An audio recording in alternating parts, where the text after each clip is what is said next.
It's Wednesday night, and that means it's time for the Lamar Thomas Show, featuring the greatest receiver in the history of college football. Just ask them, Lamar Thomas. I was born in Ocala, Florida. I moved to Gainesville to go to high school. Been recruited probably since the 9th grade, illegally, I might add, by the University of Florida. I still can remember Coach Solinger, Don Solinger, coming out to our practice one day. Here it is, this guy comes out in the University of Miami jacket, and I said, I can't believe that's Miami out here. And, you know, I wanted to go up and say, hey, I'm Lamar Thomas. And actually, I did walk up to him and I said, hey, Coach, I'm Lamar Thomas. And he said, I know. And that was the start of my relationships with the University of Miami. Patton, another good block, and Toretto lays it out. Touchdown,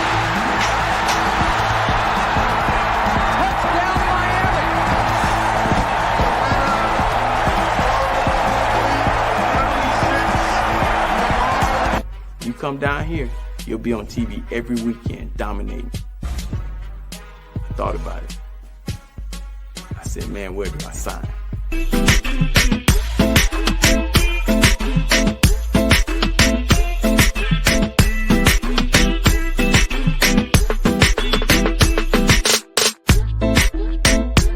My mom, on Saturday mornings, I would wake up and she'd be holding my hand. I thought she was the weirdest lady in the world. But she was holding my hands and she would be rubbing them and saying, one day these hands are gonna make you a lot of money. She was smart.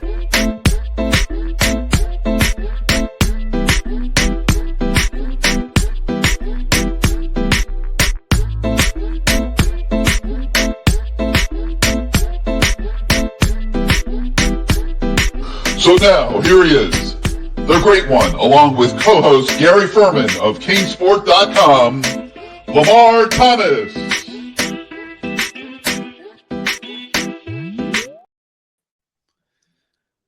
Happy Wednesday night, LT. Is it really happy, Gary? I mean, we're alive, but I'm not happy, Gary. I'm not happy. I'm glad you made it back, by the way, but I'm not happy. Well, let's start out by welcoming everybody to the Lamar Thomas Show on a Wednesday night. We really appreciate you guys joining us, and so much for us to talk about tonight. Tonight's show is once again sponsored by Caneswear, your ultimate headquarters for all your Miami Hurricanes merchandise needs. Home game this week, which means you can shoot on over to Caneswear at 2655 South University Drive in Davie on your way to the game on Saturday afternoon, 15 minutes north of Hard Rock Stadium. So go there, get yourself some new gear. Some other things in the shopping center there. You can buy yourself some good subs if you want, and there's a barbecue place, and load up for your tailgate and then head on down to the stadium for what I am anticipating is going to be a very angry, very motivated Miami Hurricane football team this Saturday against a very, very, very, in honor of Stephen Wagner, our illustrious staffer, overmatched Syracuse team, struggling to find a quarterback. If Miami desires revenge for that loss they took up in the Carrier Dome last week, LT, I think they are going to find the perfect foe in this Syracuse team that I would like to see the Canes handle very convincingly and just get a little bit of confidence and mojo back. Well, Gary, we have to. If we don't pass the eye test. You can't go out there and tiddlyfoot and win time of possession. Okay? You got to win the game against a I won't say terrible, a bad Syracuse team. You have to dominate them. You can't milk the clock. You can't work on the 3 yards in a cloud of dust.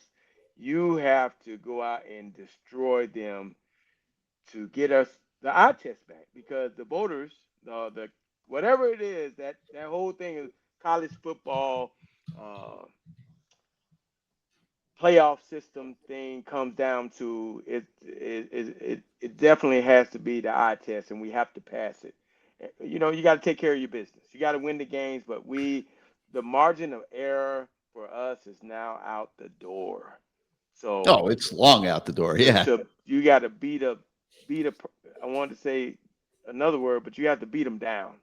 And this is a prime candidate. It should be after that. I'm that game in Dallas. That man, that was. I took my kids trick or treating, and I thought I was doing the right thing by staying home, doing the right thing, not going to Dallas on the night where I should be spending with my kids, not going to Dallas and seeing and being around Michael Irvin. God knows I'm glad that didn't happen, but doing the right thing. And I said, man, this is going to carry over to tomorrow. And when Scott got that dang on fumble recovery, I said, yeah, that's what I'm talking about. I did the right thing. We did with the, oh boy, I know I did the right thing. And man, God dang it. Oh, I was down there on the sideline, and I'm asking everybody, where the hell's Lamar? Like what did he miss the plane? Whatever. And then I find out after the fact that you did a solid and you chose to stay home and take your kids trick-or-treating. And listen, I don't know if the missus watches the show or not, but I'll just be a guy and I'll say, I hope you were much appreciated for giving up that trip to Dallas and staying home and doing the trick-or-treating thing. Hey man, I can tell you this. What they say? Happy wife, happy life. I guess. Yes, sir. And, it just made more sense.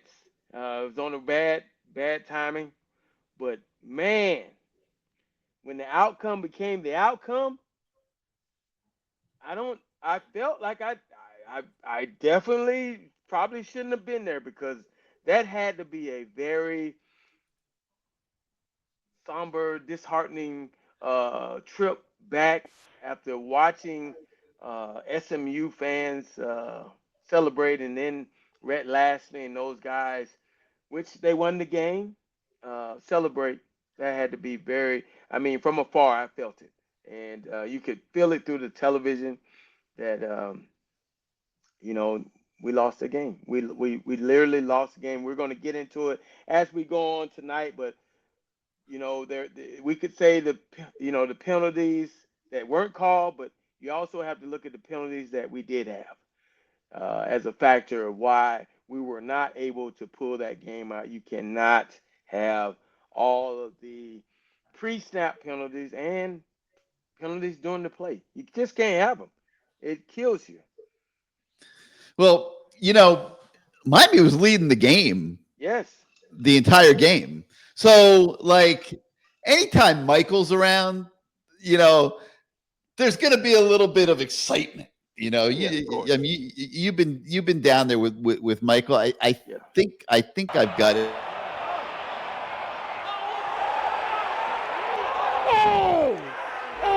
They didn't want to throw that shit.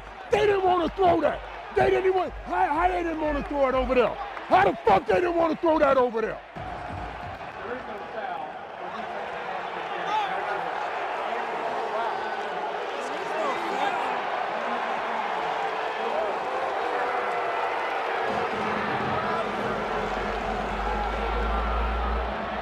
Wow.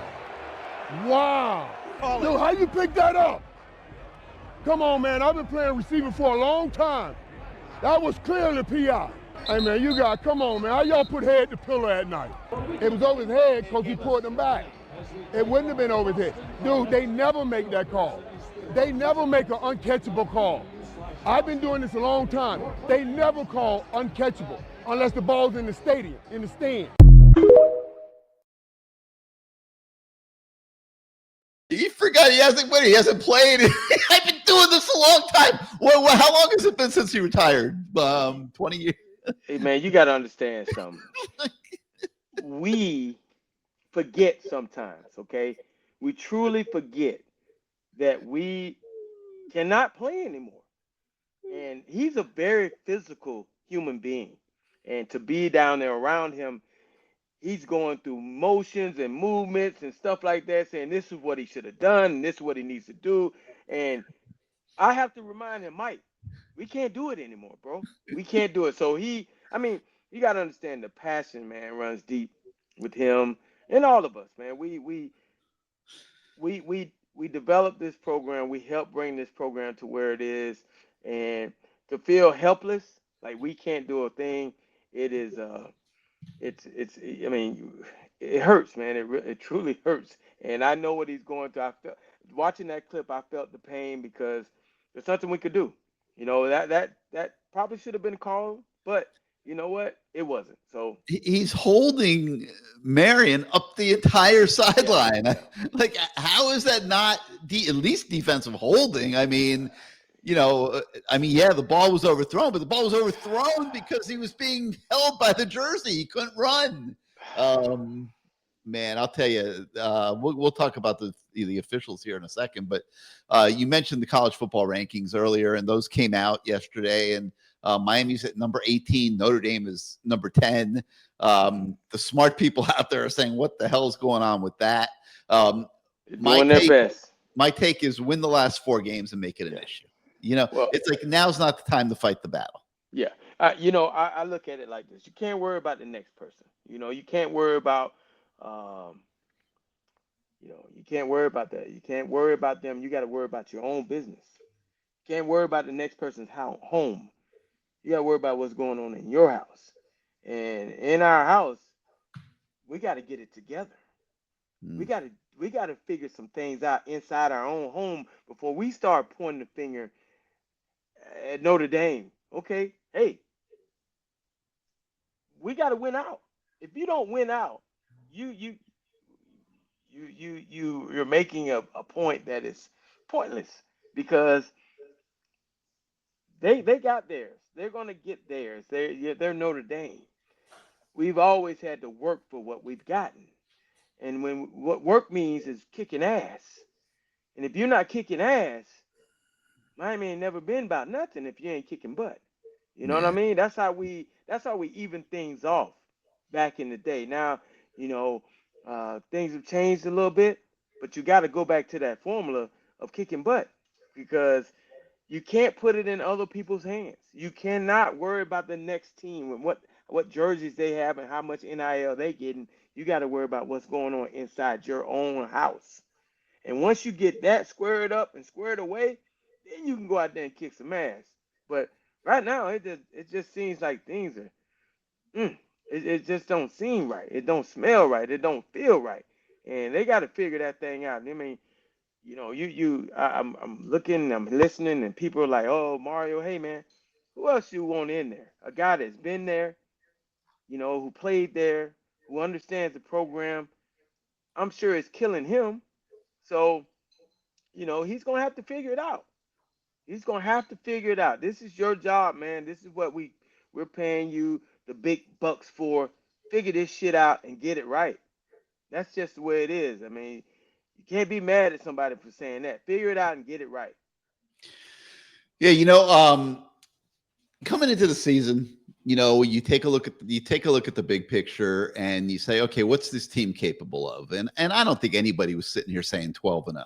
Okay, I know, only Kelvin Harris. That's it. He's about the only one. Yeah, let's talk on real terms now for a minute. I don't think too many people are saying this team is going 12-0, because nobody goes 12-0.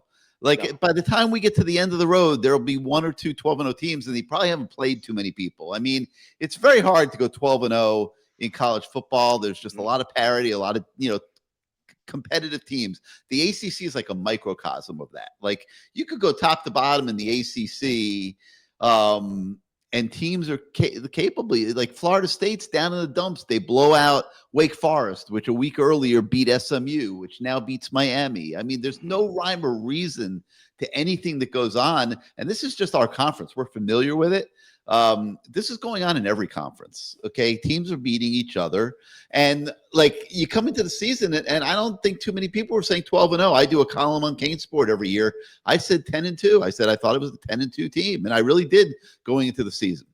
But LT, then you go in and you play Notre Dame on opening day. and you look so good. Smash them, except for one quarter. Except for the one quarter, yeah. But that was after they had the game in hand. Like Right. they look so good against Notre Dame. Now, yeah, that one quarter was a warning signal that we didn't realize at the time. But now you start thinking, man, we just beat the team that was in the national title game the year before. Mm-hmm. We look good, man. We looked a lot better than them. And then we could play that team 10 times and they're not beating us. And man, we have a special team here. So you just get your emotions go in a different place, LT. Right. Well, I mean, emotions do go in a different place, and I've said it time and time again. You got to win that game at hand. You got to win that game that's in front of you. And you know, as people started looking down the road instead of focusing on the game at hand, those other teams said, we're going to come out because of everybody else is looking down over us and looking down the road. We're going to give it to you, and we're going to try to beat you. And two teams have done it. I mean, you look ahead, you know, people are looking over Louisville. Very smart coach, well-coached team, you know. Brown, they come in, they beat us at home. Now you go Rhett Lashley. Just got a big extension. Known as a great game caller. Rushed for damn near I think it was 2 yards up until the last overtime. They couldn't run the ball. He totally abandoned it. Yeah. And he just said to hell with it. We got to win the game, and somehow in some way they were able to pull it out. So, you know, again, you know, when talking to some of my friends, and especially Kevin Harris, I have to remind him that Syracuse is on the schedule. Oh, but they terrible. Hey, man, you still got to play the game. And, you know, that little Fran Brown, he's an interesting fella. And so he's doing things to shake up their program. I think they got rid of the coordinator, the O-line coach. He got rid of some coaches during the season. Benched his other quarterback, started a lacrosse player. I know. Crazy. I mean, he's doing crazy stuff up there. So you don't think they're going to give you everything they got. And if you run around and 3 yards, 5 yards, 8 yards, you know, that's keeping them in the game. What about some big plays where you're saying, the hell with you, you're an awful team. We're gonna run reverses and stuff on you too. We're gonna score. We're gonna reverse pass. We're gonna pull out stops because we have to beat you in submission. Yeah. And also we have to beat you in submission because of last year. Don't forget Fran Brown. I'm sorry before we finish with SMU, but we ain't forgot, Fran. Hey, Dabo, thank me later. We ain't forgot about that. We ain't forgot about that. You know, I'm sure they're looking, you know, very hard at themselves inside the building this week. And like, you know, keeping the pedal on the metal is something that I think they have to look at really, really hard. I mean, you look at every game this year, you look at the Syracuse game last year, there's a common denominator. It's getting out to a lead and then blowing the leads. And they got away with it a few times this year. They were able to hold on and win. But Florida State, man, lit them up in the fourth quarter, 177 to 15 yards, 19-0 on the scoreboard. And man, if anything that they are guilty of this season, it is not taking the cue. Okay, Florida State gave you a cue. Okay, keep the pedal to the metal. Stop keeping other teams in the game. They didn't take the lesson, Lamar. They haven't taken the lesson, and they keep getting burned the same way. And this is something they got to look at. You know, I mean, you know, you're beating the crap out of people early when you're rolling out your script. You know, people are jumping all over Shannon Dawson. I mean, he's coming into games with great game plans. I mean, you know, when he's rolling out his script, man, they look pretty damn good, Lamar. You know, JoJo Trader had 84 yards receiving in the first quarter the other day. Then, yes, he did. And then he messes up. He messes up. He drops the ball. It ends up getting intercepted. The next play, they score a touchdown, tie the game, and that changed the whole game. And that was to me, one of Miami's biggest mistakes on Saturday was they allowed that misfortune to change the fabric of the game. And LT, I don't know if you froze up there. It looks like you did. There you are. Are you with me? Yeah, I'm here. Yeah, I'm Okay. here. All right. Yeah. So like I thought they let that change the fabric of the game, and that's one of the things that they really need to look at going forward here. But in terms of the big picture now, they're up against it. Okay, and everything has changed. I mean, the way people look at the program, the fans, it has totally changed. Like I'm sitting here looking here at Dennis Taylor, one of our viewers. They're going to go 8-4 with Cristobal leading Miami into the toilet. Okay, like what? It's like everybody forgot that this was a good team, and Mario is getting disrespected like crazy all over the country. I was hearing it early in the year, and I even wrote about it after the Florida State game. I mean, all anybody was saying all over Doak Campbell Stadium is, when is Mario going to screw this up? And like you're like, come on, man! They're the most complete team in college football. Everybody's saying it. Everybody's seeing it. Why are you disrespecting Mario? Well, now that they lose 2 games, they're all out of the woodwork. Every college football show that you turn on the television set, there's somebody on there down talking Mario, and it's just it's hard to watch it, man, because it's like, like obviously we're close to it, LT, but like this was a good football team. It's probably still is a good football team. Well, Gary, I can tell you this. We've always been the team that everyone wants to watch. Whether you love us or you hate us, and when we're winning, they're watching to see if we're losing. They want us to lose so bad.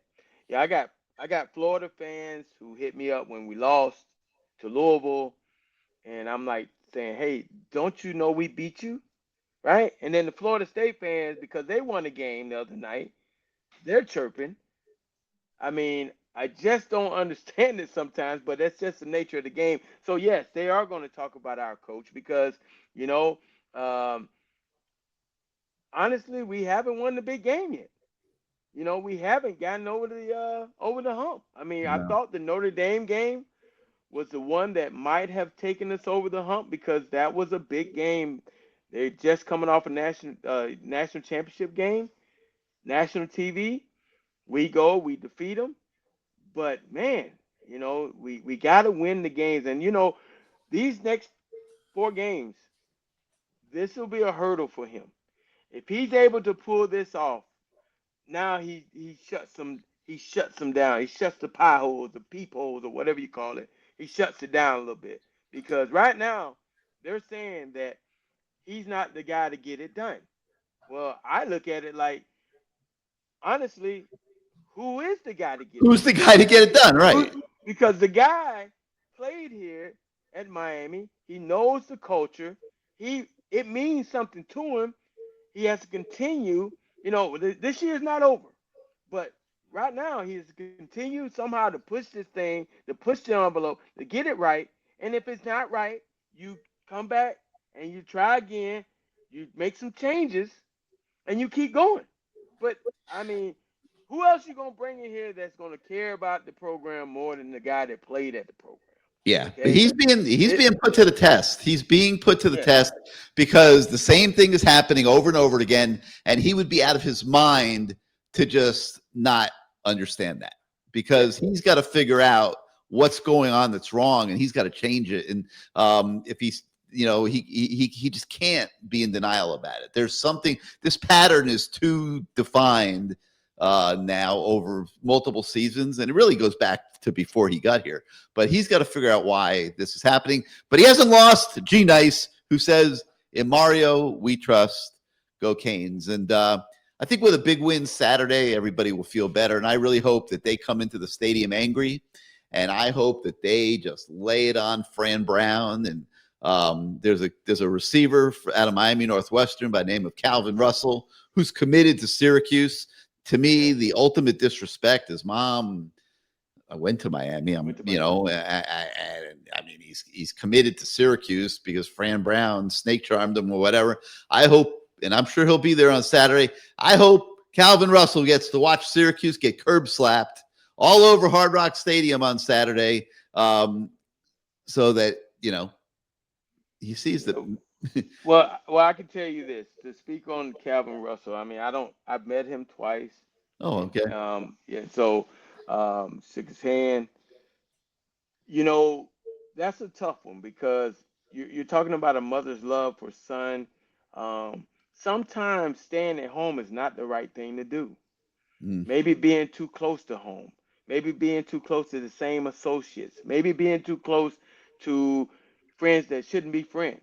And unfortunately, the mother might be trying to protect her son. I don't know, but it sounds like she really wants him to maybe not be in South Florida.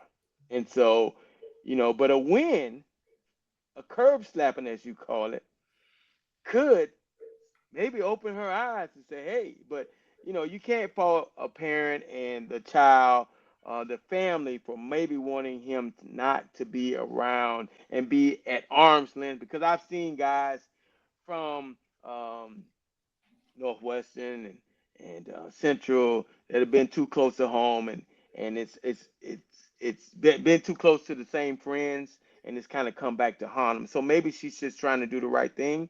But I tell you, if we were able to beat them pretty solidly, then we could go back to the table and maybe have some negotiation on that. Yeah, I don't even know if they even want him anymore, quite frankly. They just got another receiver commit the other day. I mean, they're doing just fine at receiver. I'm not sure that they know better than me whether they would take him or not now, but it's just crazy. It was just crazy to watch him do that. It was bizarre, but I hear you. I mean, people have different reasons for doing things, and but anyway, so getting back to what we were saying, I think it's really important that there's a lot of introspection going on here, and just trying to figure out, why does this keep happening to us? And I know that Rhett Lashley went into that game on Saturday thinking, by now you watched all the game, they've watched a few seasons of Miami football. They see what keeps happening. Miami jumps out early.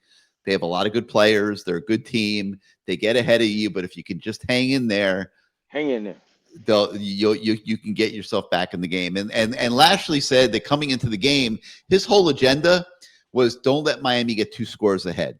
And he had, and I don't know how many, but he had a certain number of key plays in his back pocket that he felt like he could roll out at significant times in the game and pick up a big chunk of yardage. And the first one came after the JoJo Trader drop interception.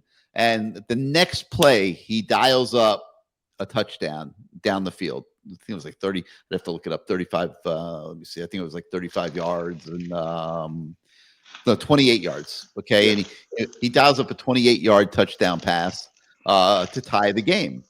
And this is the level of coaching, Lamar, that they're going against. Okay, when you go against the Jeff Brom, when you go against Rhett Lashley, it's not that their teams are so great. It's that they know that they are a big part of the deal, and they have to find ways to give their team a chance to win. And the way to do that is you got to have some special moments that you're prepared for, and they got to click. And there was another one that came to mind where he isolated Mohamed Touré, the Miami linebacker, in single coverage, opened up the field and just let him go up down the kind of right middle of the field in single coverage. The running back went in single coverage against Touré, and I think that was like a 30-something yard gain that they picked up on that play. And you got to tip your hat to him, because he gave his team a chance to win it. And then in the fourth quarter, he dialed up the plays that he needed to just get that game tied and into overtime. And LT, it's tough, man. Like, Miami led all the way up to the final play, but it just didn't work out. Gary, it was again, it was hard to watch because as you sit there and you're sitting at home and you're trying to watch it on TV and all these plays that you would love to see run, and you're seeing them not be able to run the ball, and they did some good things. Now they had some the moments. Miami had some moments on defense where they did make some plays. But they were able to stop the run, which, and like you said, they just gave up on the run. Um, but they did some things that kind of made me scratch my head. Like again, I saw a quarterback get outside of the leverage of the DNs. I saw DNs tired. I saw Mesidor tired. I saw on the touchdown he looked tired. I I think he was even saw. hurt too. Okay, he was hurt. I even saw Bain one time chasing the play. Man, he looked tired. Um, and so these guys are going to game plan. They're going to game plan your defense, and it's up to you to put some wrinkles in there because they're going to put wrinkles in there. Understand something: when you're desperate, you're gonna pull out all your trickery, okay? And it doesn't matter if it works or not, but for the most part, it works because they're game planning and they're saving those plays for Key moments. And your hats off to those guys. I mean, I'm sure we game plan. I mean, you look at the first play that we ran in overtime. We hadn't run that. He pulled 3 guys. This was the one I think it actually was the third down play right before Carson Beck threw the interception, and you could see what's going on here. I mean, could they have blocked this any better? I mean, oh my God! I mean, talk about rising to the occasion. I mean, LT, your mom could have run through that hole. Okay, like look at how big that hole was to the left. Hey, man, Somehow, Marty. Hey, hold on, man. My mama got a bad knee. She's hurting a golf game right now. But yeah, she probably could have slid through that hole. I mean, right. Do you ever see a hole bigger than that? I mean, and somehow Marty Brown misses the hole. Like, how does he miss the hole? I don't like. How did that happen? How does this keep happening to this program? The little things. Like, let me. This is another one. The Marquise Lightfoot penalty. They call timeout just before the ball is snapped. Okay. Now you can argue, oh man, if they didn't do that, okay, whatever. But they had a reason why they were calling timeout. They felt like they saw what the play was going to be. It was a 4th down play, and they called timeout so that they could prepare the defense and take them out of what they wanted to do, and maybe make them call another play or whatever. So Marquise Lightfoot doesn't hear the whistle, and this is what happens.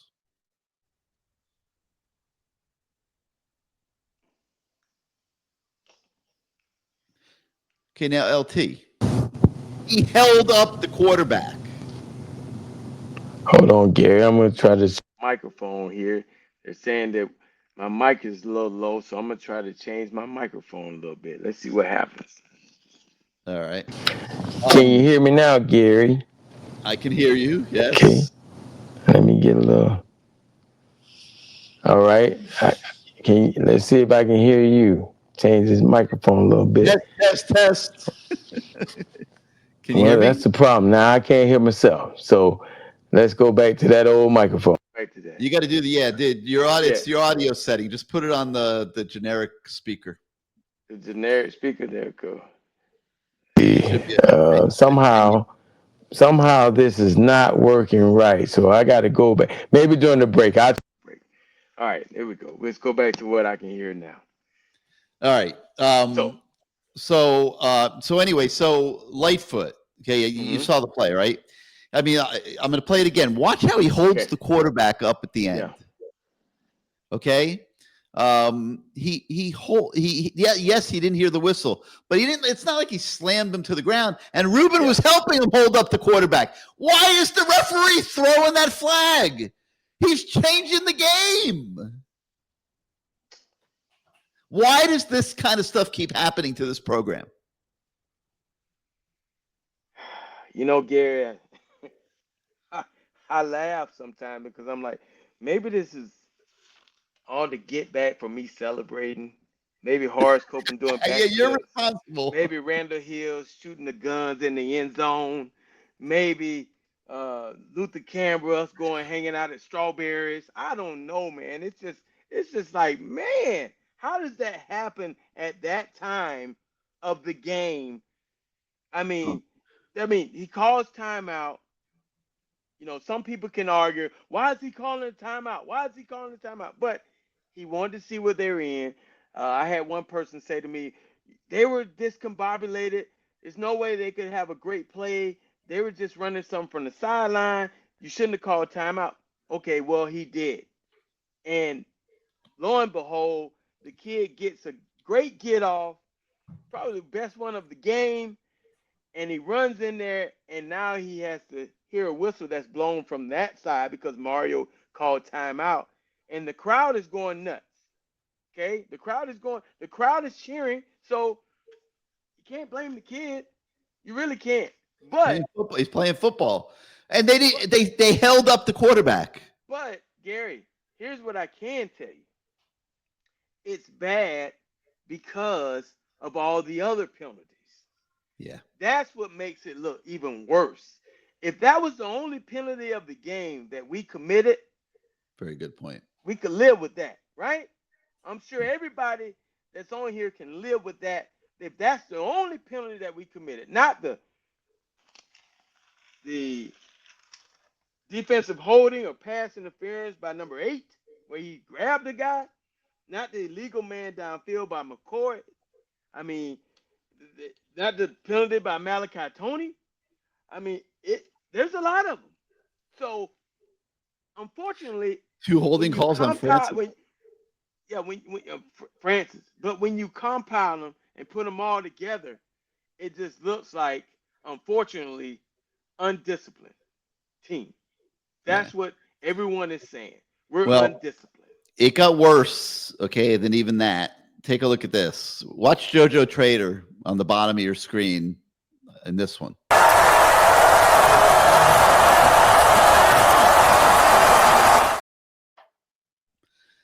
That's the last play, Miami's last offensive play of the game. Beck ended up trying to hit Tony, who was his only available receiver, after JoJo literally gets tackled in the end zone. And there was no call. Like, how does a referee watch a receiver run and literally get rolled over in the end zone?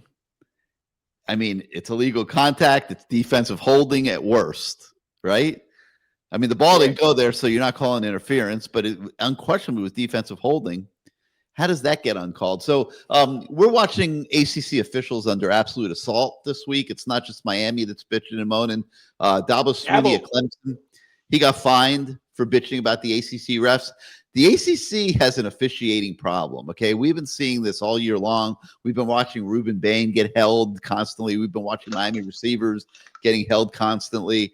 You would like to think it's not a Miami bias by the officials. You would like to think it's just the officials are bad, okay? The ACC's got a problem that they're going to have to deal with, LT. How do they deal with it? Like, what do they do to, like, how do you find better officials? I mean, there's so many games all over the country. There's so many officials that need to be found and hired, and every conference has 7, 8, 9 crews. I mean, how do they find enough officials? Well, the thing that gets me, and unfortunately, I even felt bad about the Gators. Okay, I thought that was a catch, but they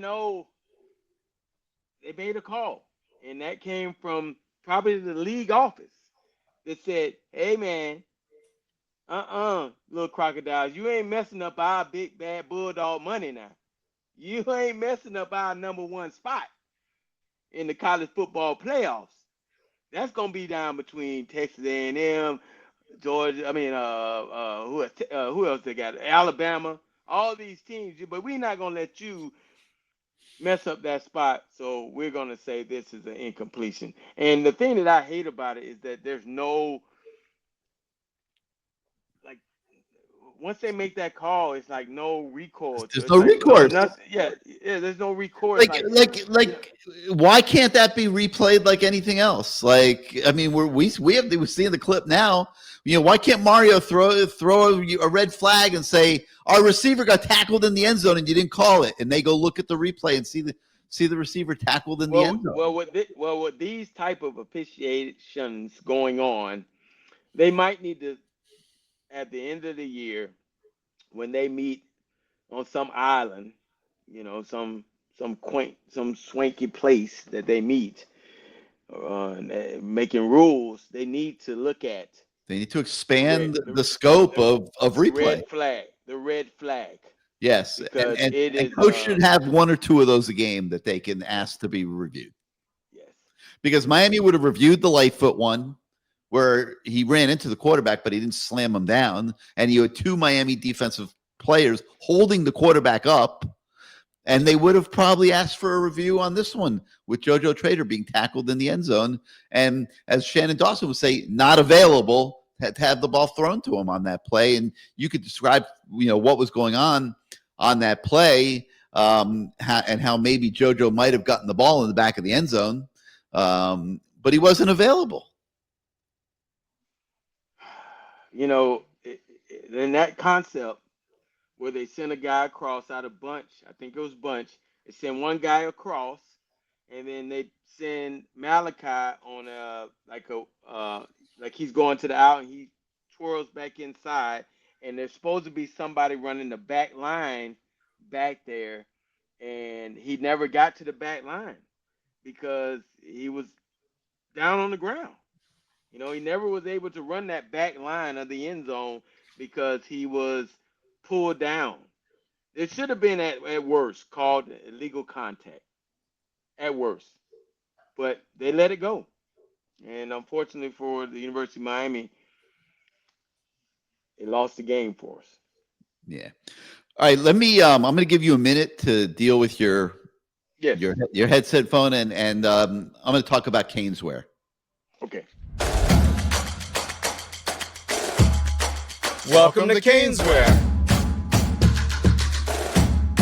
New store, new items, same great experience. Family owned and operated since 2010, CaneSport has the latest merchandise from the Miami Hurricanes, Miami Dolphins, Florida Panthers, Inter Miami CF, and more. Come visit us at our store in Davie on University Drive, just south of 595, or online at caneswear.com. CaneSport, the spot Miami fans shop. All right, you've been hearing us talk about CaneSport all season long. LT's often in the store on Wednesday nights, and if it's football season, it is time to go to CaneSport, where they have the largest assortment of Miami Hurricanes merchandise available anywhere. And we're talking about T-shirts, jerseys, hats, polos, flags, decals, magnets, toys, you name it. If it has a U logo on it, they have it at CaneSport. And, you know, I talked earlier about being 15 minutes north of Hard Rock Stadium. It's the perfect pit stop on your way to the game. And let's say you're not a typical tailgater and, you know, you need tables and chairs. Well, they'll even take care of those for you at CaneSport. And you can get your tables and chairs. You can load up on some gear, make sure you're dressed for the part. You can pick up some food in the plaza, La Spada Subs. They usually feed Lamar when he's over there, right next door. And now you got everything you need to go have a great tailgate at Hard Rock Stadium. So they even have gear for the other teams in South Florida, the Dolphins, the Panthers, Inter Miami. So you can really knock off a lot of things in one stop. You don't have to just buy Canes gear, in all different sizes for men, women, kids, babies. And you know what? If you have a dog at home, they'll even dress your dog up. They've got pet gear as well. So CaneSport, it's more than just a store. It's an experience. So get on over there. It's at 2655 South University Drive in Davie, or you can shop them 24 hours a day at caneswear.com. You will not be sorry. 2655 South University Drive in Davie and caneswear.com for all your Miami Hurricanes merchandise needs. And we've got the information scrolling across the bottom of the screen. So LT, your audio back? Let's see what happens. We got you. We hear you. Right. You hearing me? I hear you.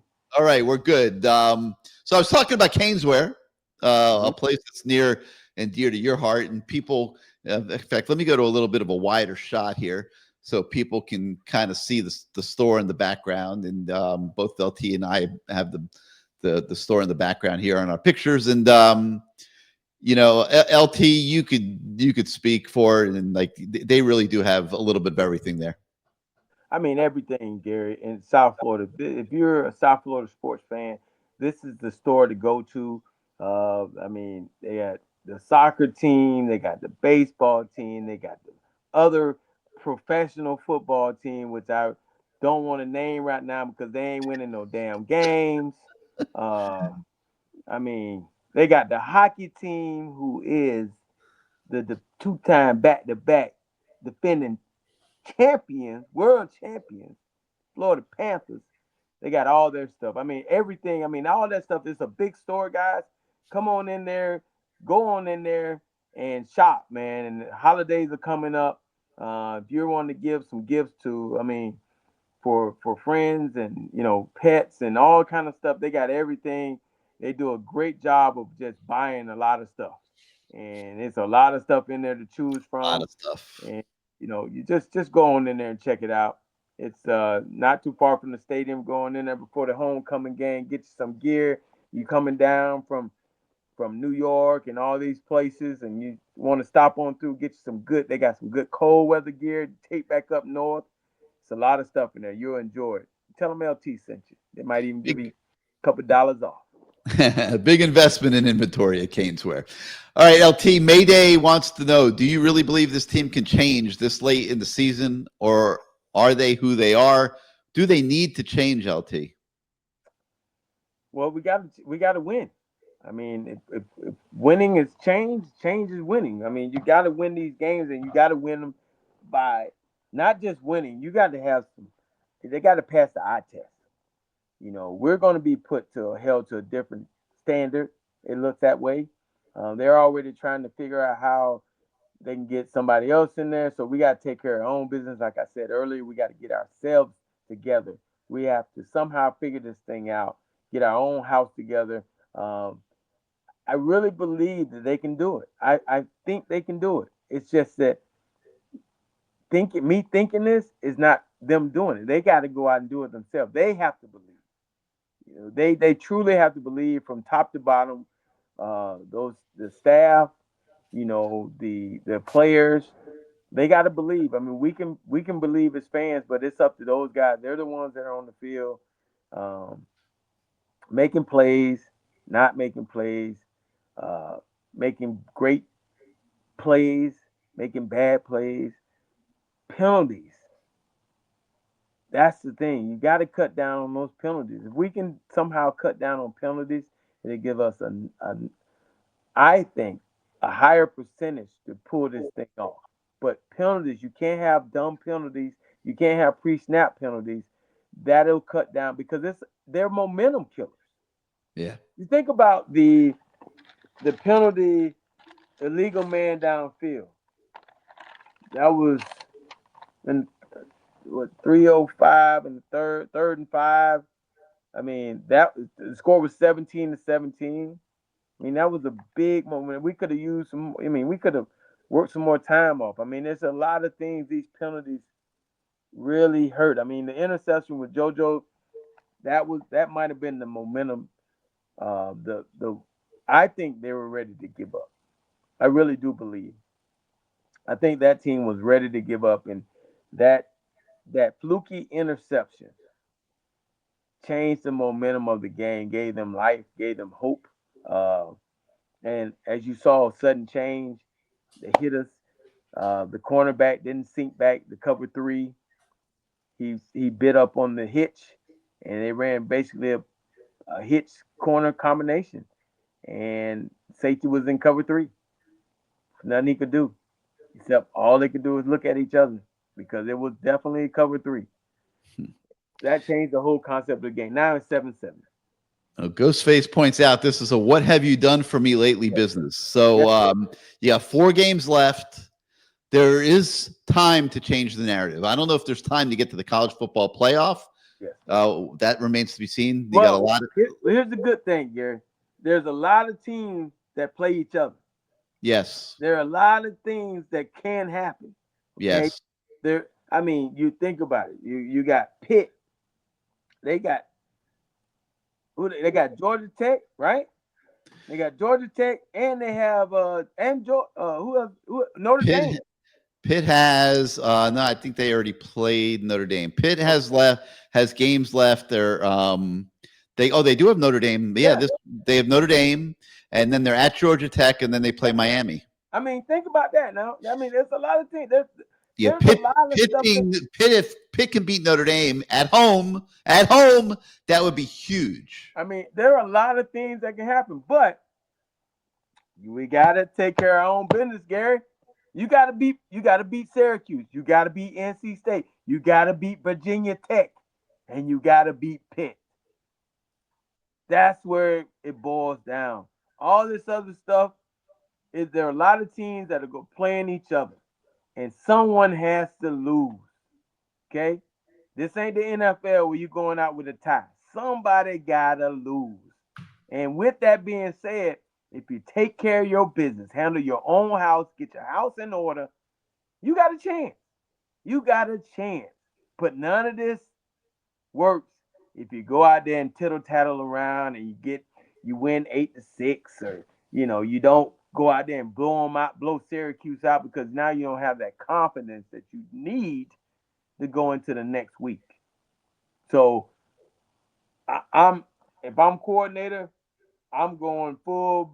I'm Beck. Let's let it ride, dog. You know what Carson Beck does? Let it rip. Yeah. Protecting the intermediate route, the curls, the digs, he throws those well. He really does. He steps up in the pocket. He throws those passes well. We need to continue to protect him. And unfortunately, Gary, what I said last week about the young man in the center being pushed back, he's still getting pushed back, Gary. He's still getting pushed back. And well, they're game planning for it. Yes. And they're putting a big ugly right on him, and there's one right on him. I saw a couple times where they were able to double team a guy, but for the most part, Carson had to step up because he felt spooked, because one play he looked. I put it in my notes. He looked bad. He looked like he was on skates, man. Literally on skates. One-on-one. During the game, that you have to identify that. And one of the things, if Mario were to listen to me, which he won't, but one of the things that I would say would be, you need a dude up in the press box on the other end of the headset with Shannon Dawson. I mean, no disrespect to the GAs and stuff that do it. You need a dude up there, not someone that's learning how to be a coach. That's something that is falling apart a little bit during games. Louisville leaving the receivers open in the flat all night, somebody's got to be up in the press box. Shannon can't see everything from the sideline. It's hard to see. I mean, you've been down there. Isn't it hard to see the entire field from the sideline? Most guys like to be up in the box, man. You get perspective of it. But, when you're the quarterback coach also, you have to be able to talk to the quarterback. And that's why he likes to be down there. But he needs a comparable level, or I would say an even greater level of offensive mind upstairs on the headset with him that could sit there and say, Shannon, the flat wide open. I'd run the same play 5 times. We got to make them get out of this defense they're playing. They're taking away the middle of the field from us. We just throw it out there 3, 4, 5 times in a row, and let's get them out of this defense. There's got to be. That's to me a weakness that I see, because things during the course of the game. Shannon, they're blowing up our center. They're loading up to take away our A and B gaps. we need to run outside or we need to throw the ball. I mean, it didn't stop SMU from throwing almost every single down, when they thought that was the best way for them to attack Miami's defense. I got a question for you, Gary. Yeah. What's wrong with Rodriguez? Who's what? Rodriguez. Isn't that the guy that's behind Brockenmeyer? Yes, Brockenmeyer, if you look at his grades with Pro Football Focus, it's not the end all be all, but he really is not as bad as everybody thinks he is. He's had some bad plays the last few weeks that have really stood out to everybody, particularly that one fourth down play against Stanford, I believe it was. Where he just got blown up. And like, I think Stanford brought that guy in. He wasn't even on their too deep depth chart, Lamar. Like, I don't know who this guy was. I mean, he could have been a strength coach for all I know, but he was a big, strong kid. They brought him in for the pure purpose of blowing up Brockermeyer. Yeah. And, you said you saw it a couple times on Saturday as well. But when you look at his grades, they're really not that bad. And in pass protection, he's elite. I mean, his grades in pass protection are outstanding. So it's not like he's doing all bad. Right. And obviously they feel he's better than Rodriguez because they went out and got him because they felt like Rodriguez, no disrespect to Ryan, but he's probably a backup level player. And they felt like they needed somebody better if they were going to have the offensive line that they wanted to have. So they went out and got Brockmeyer in the transfer portal. And I know they've been very happy with him. He's had some tough moments here where, he's not the biggest guy in the world. If he doesn't probably have his leverage and footwork like right on the button, he probably becomes susceptible to getting overpowered. And we can, if Brett Romberg gets here tonight, we can ask him a lot about that. But I'm not sure it's as bad as the fans think. I mean, he's become a fan target after getting beat a few times. I'm not quite sure it's that bad, but but the thing is, like, what I'm getting at is when I look at the program from a objective lens, which I try to do, and really analyze what I'm watching. That's something that I see, and I've been seeing it for several years now. I remember saying the exact same thing 2 years ago when we were seeing a lot of these same things happening to Shannon Dawson. And, last year you could just, you had Cam Ward. I mean, you were running a whole different offense. It was the Cam Ward offense. I just think that they could benefit LT, and you could talk about this dynamic from having somebody up in the booth that understands offense to that level and can help Shannon Dawson on game day. Maybe there is. I don't know. I know when I was in Petrino's offense, everybody had a role, and my role was to tell him if they were off to the field. And if I said they were off to the field, it gave him some data, and eventually he would come back to it, and he would just keep killing them to the field. He would just keep pounding them to the field on hitches, slants, all kind of stuff, just to make them, but he everybody had a role to give him input, and he wanted to hear it. And if you didn't give him that input, of course you got yelled at. But so you had your role to do. I'm sure somebody was telling him something else. Somebody was telling him something else. Somebody was telling him what signals they were getting, all kind of stuff. But he had to have these certain things told to him during play calling when he was making his decision. So, I mean, there is something to it, but maybe some guys don't want to be talked to like that. Some guys, I was in an offense with Eddie Grand and Stoops. Run the ball, Eddie. Run the ball. Run the ball, Eddie. Run the ball. I mean, just you got a play called, and he's telling you run the ball. I mean, you got to do what the head coach says. I mean, he's the head coach. He's gonna fire you if you don't do what he says. And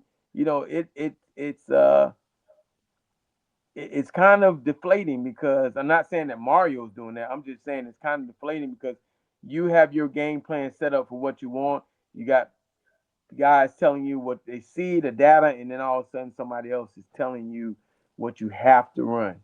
And so, that is the negative of people telling you or giving you data. the wrong person giving you the data. But it's interesting to as I watch. I think he's getting some good tips because I listen to him when they talk on the sideline, and they do talk about a lot of things. But to have people giving him some input, that's always valuable, and I'm pretty sure that happens. I would think you're a Division I Power 5 coordinator with a lot of people working up under you. I'm pretty sure they're giving some type of information. Whatever he wants, he's getting it. When Mario was at Alabama, Nick Saban used to bring, he used to have 3 or 4 former head coaches just there as analysts. You can't have enough expertise working for you on game day because the other coaches are pretty good too. And, Miami's, been coming up against some good coaches and I don't know.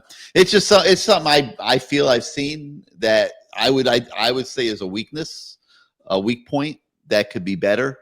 And, it can make the difference. Miami's losing games, LT, by razor thin margins. Well, back to what you said, Gary, when you're talking about Nick Saban, who brought a lot of guys in there because he had it like that. That's the way he wanted the brains around, and so that was a lot. There was a lot of guys that came there to rehabilitate their name with him. You know what I mean? And so there were They were just working as analysts. Yeah, they were as analysts getting $30,000, but insurance. But they also were getting paid from other programs. So correct. They didn't want to get paid too much because they want to make the school that's hired to pay them. Yeah, correct. They wanted to get their money from that other program.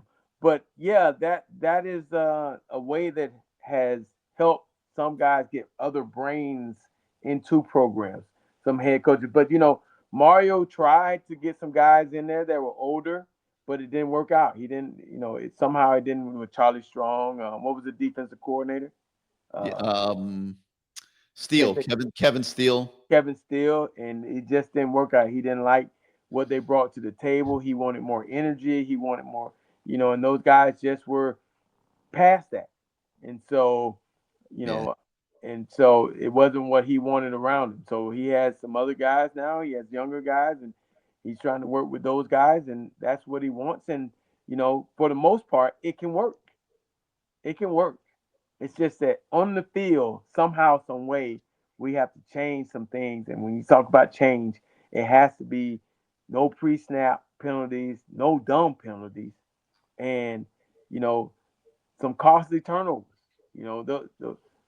That turnover at the end was costly, man. That was pretty much the ball game, and man, it just hurts so much to sit here and talk about it because I literally thought that once we got up 7-0, I said, man, this might be a cakewalk. And then they can't run the ball. Man, when are we gonna pull away? We got to pull away. And then the Malachi Tony return where we get down to the freaking 5-yard line. And we don't even get it in there. What was that? We get down there. I'm so mad. I was writing stuff down. We get down there, and we can't even get it down in there before we get down to the 5-yard line after that great return. Yes, it was. I can't remember the exact, but it was near there, somewhere near there. And then we kick a field goal, 10-3, 10-7. That hurt. That really hurt. That was to not get that ball in there.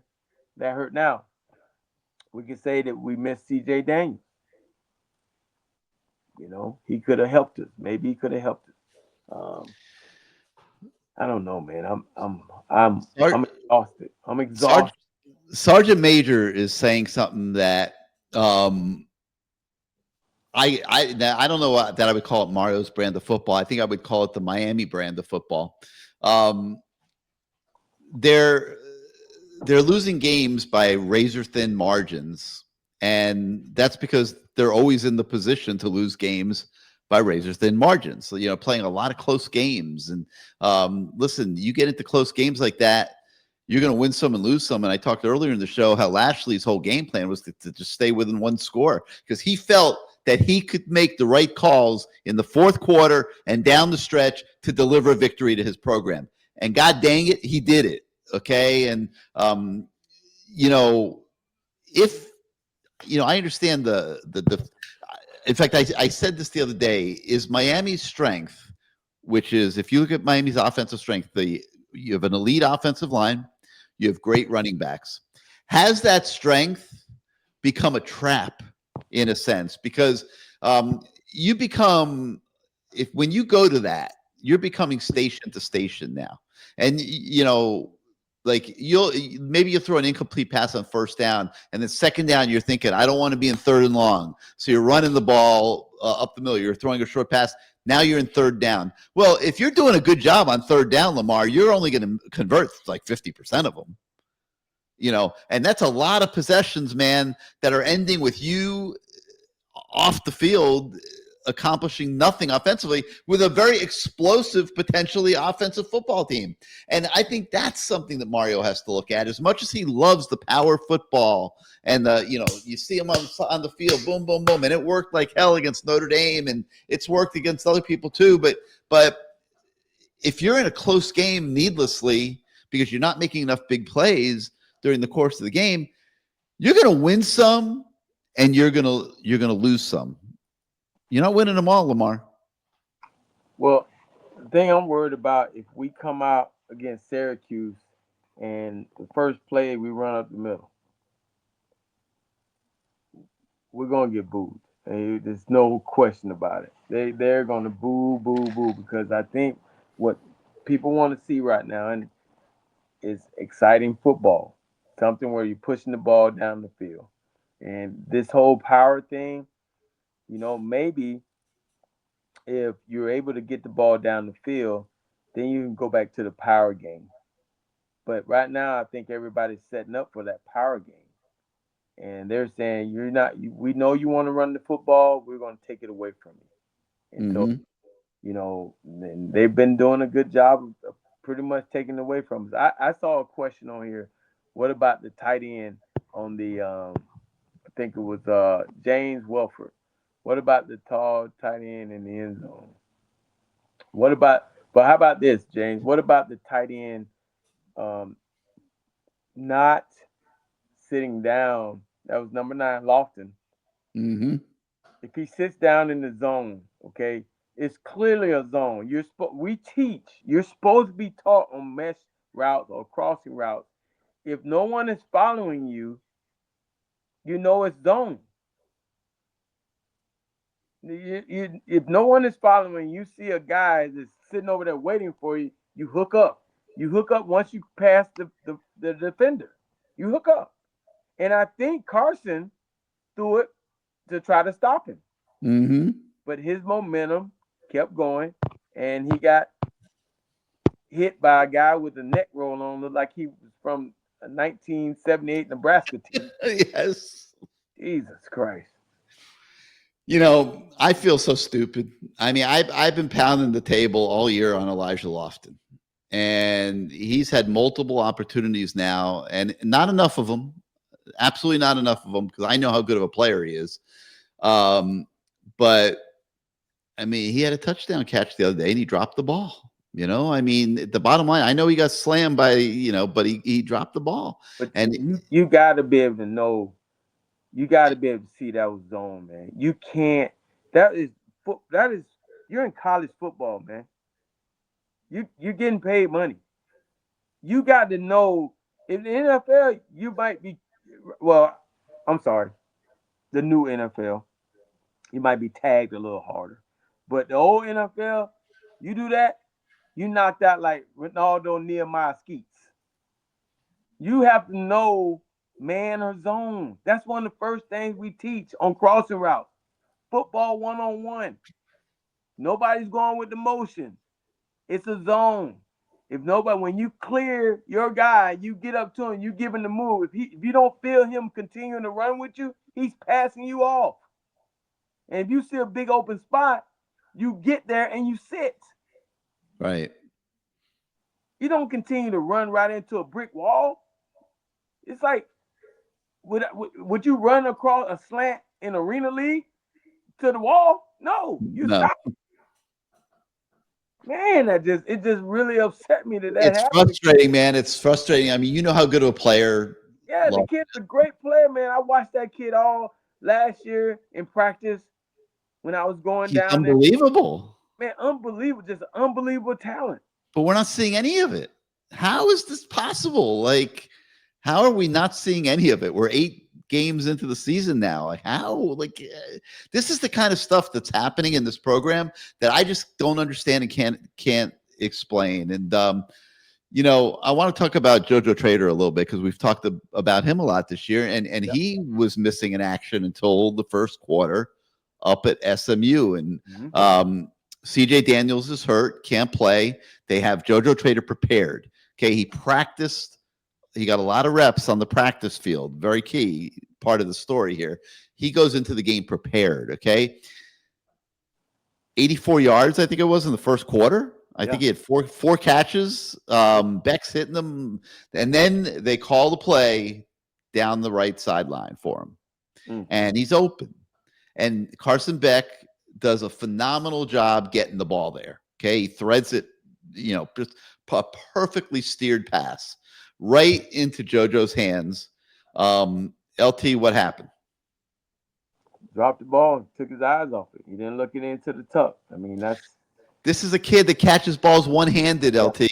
Yeah, he somehow got to his body. He didn't look it in, man. It was a pass up the seam, kind of like the one he caught for the touchdown.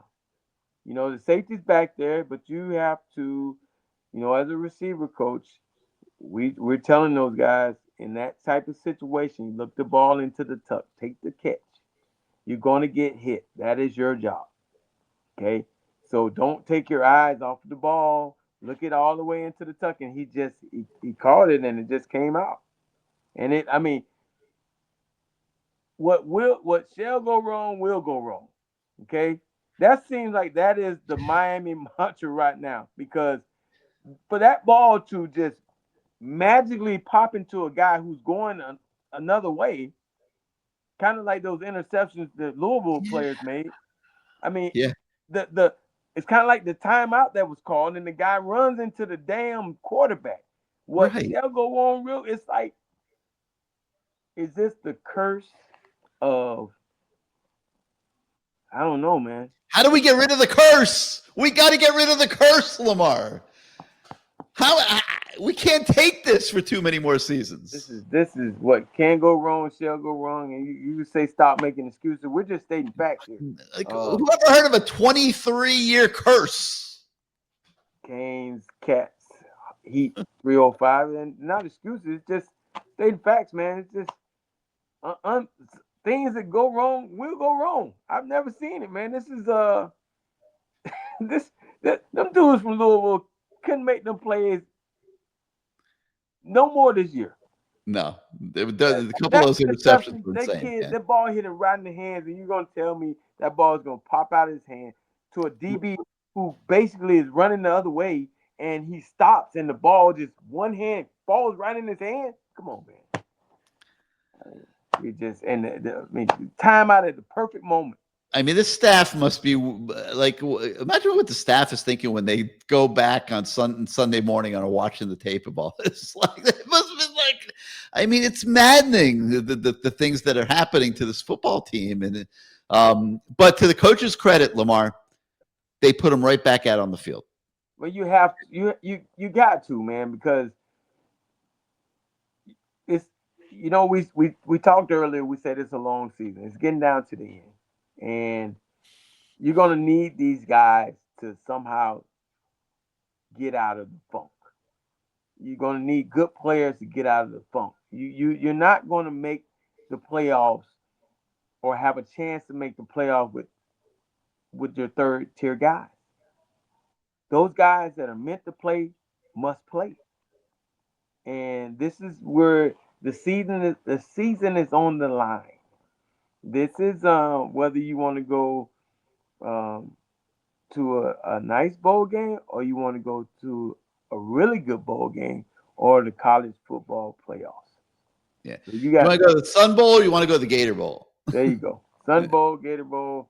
You know, that's how the shit rolls around. You go to Sun Bowl, ain't too many people going out there, though. You going out there pretty much by yourself, butt naked. Three fans Yeah. and Gator Bowl, you'll have people there.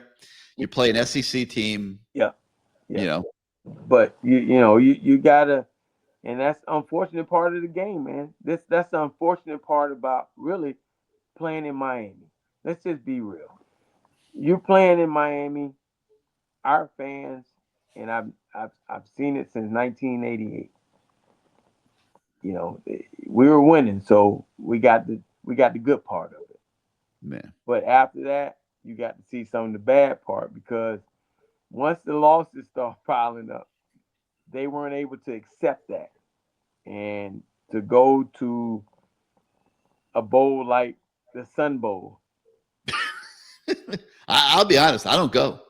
I will not. I went one. I don't go. If they're going to El Paso, you'll find me somewhere else. I mean, I'm not going to El Paso. I'll watch the game and, obviously be able to talk about it and stuff, but I'm not going to El Paso. Yeah, that's not what we envision. No. Here. So you got to you would have to tighten up. I don't want to hear any crap in the off season about how great we are. You just put your head down, get your work done, and prove it game 1, 2, 3, 4, 5, 6, 7, 8, 9, 10, 11, 12. Yeah. Because that's the way it has to be. If this season does not go the way of winning these next 4 games, that's what he's going to have to do. It can't be. They don't want these fans don't want to hear any more positive stories. They want to see results. And what you have to do is go the whole off season. It's just have them work and not really comment on say how great they are, or how great they're doing, because our fans are going to say, well, I don't want to hear that shit. I don't want to hear. I want to see win. And so I'm just really hoping that we're able to take care of our business. I mean, I even got glasses on. Yeah, win out and see. We'll see and just see what the deal is when you get to the off-season champion. Man, that hurts more than you think, EJ. Off-season champion. That's what. Man. So, all right. So, like I said, I know you agree that the coaches did the right thing, putting him right back out there. But two things. I thought from that, I still thought, even though they did that the offense went into a little bit of a shell after that. They were not attacking down the field the same way. And I think that caught up to them at the end of the game where they didn't have enough points on the scoreboard. And, that's something I think they have to look at, explosiveness, explosive plays, keeping the pedal to the metal. We talked about all the blown leads that we've seen going back to last year against Syracuse, to where it blew up last season. It blew up last season like it's blown up this season, quite frankly. I mean, so that's now 2 seasons blown up because, you're losing close games, not getting enough points up, and you're blowing leads. They're talking about November. Is it no? They're talking about the losses that he suffered in the latter part of the season. Yeah, that's all people are talking about. Yeah, but it's not just it's beyond that. Like, they got to figure out why it's happening. But LT, I'm going to put you in the shoes of Kevin Beard right now and Shannon Dawson. So you finally in game 8 get around to rolling out JoJo Trader, and JoJo's absolutely responsible for that. Okay. This is not on the coaches at all. JoJo went into this season, everybody thought he was going to be wide receiver 1. Okay. He screwed up enough in multiple ways to get his status reduced from that. Okay. They need JoJo Trader. I mean, we saw what kind of impact he can make in the first quarter up there in Dallas the other day. Lamar, what happens from here? Assuming CJ Daniels comes back, what is JoJo Trader's role? Did he in that one quarter of excellence, because they didn't really go to him the rest of the game? did he earn his way into the offensive game plan? You know, that quarter was I mean, I was excited for the kid. You know, I was really excited I for was him. tweeting like a Yeah, maniac. I was overwhelmed with excitement. me too. I was really excited for him, and man, and that damn interception. I mean, what can go wrong shall go wrong. Shall go wrong. I mean, I'm hoping that he is able to get in there. I would love to see him, Malachi, and CJ on the field at the same time. Uh, love to see forwards Tony. Uh, I would love to see uh, Tony Johnson, and I would love to see Joshua Moore on the field. You know, I saw flashes of him being out there. I don't think they threw him a pass, but No, he's disappeared. yeah, it's like just a passing, man. It's just him in passing. I saw him in passing. So the, I would love to see some four wide receiver sets, you know, because we obviously aren't really throwing it to the tight end much. So why not see some four wide receiver Tight sets? end is totally invisible Yeah. in this offense. I don't explain it. I mean, I can't explain it.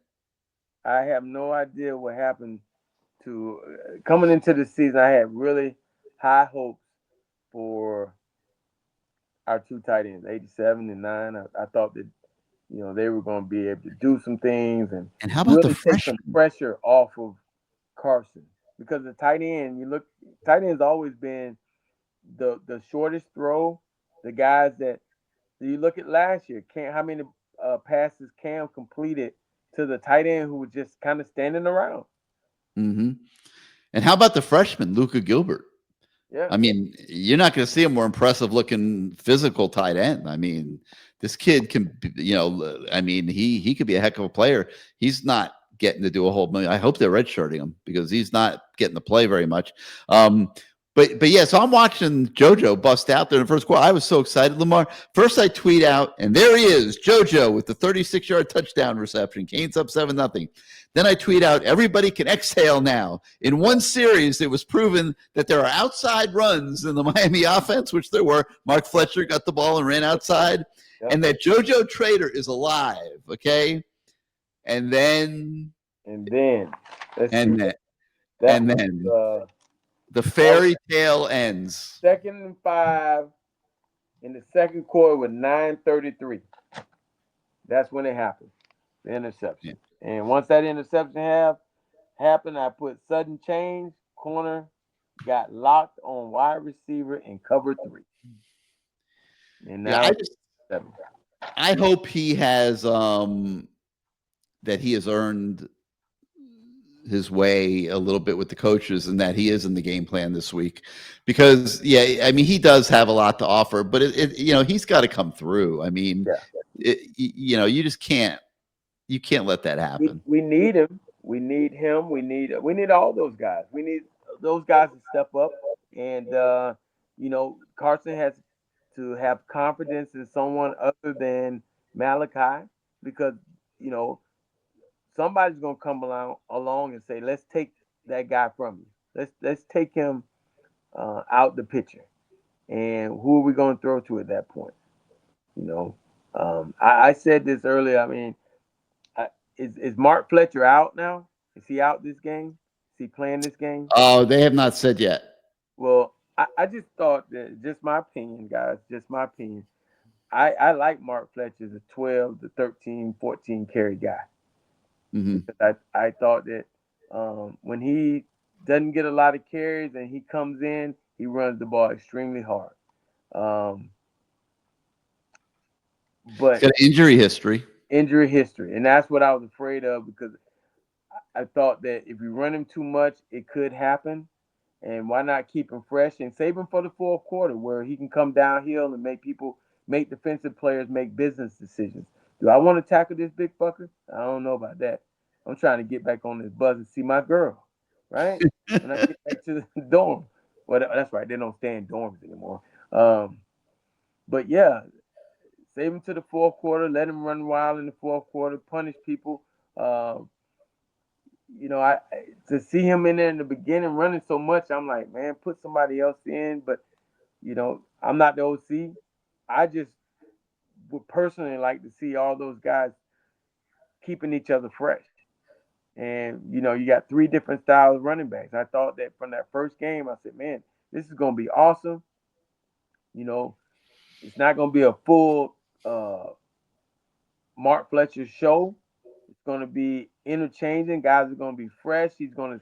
But it turned into, I'm sitting there watching the game, and he's in there running up the middle, taking those hits, 3 yards, 4 yards, 6 yards. Okay, he ran one outside, got 10 yards. Okay, back to 3 yards, 4 yards, taking punishment, and it can take a toll.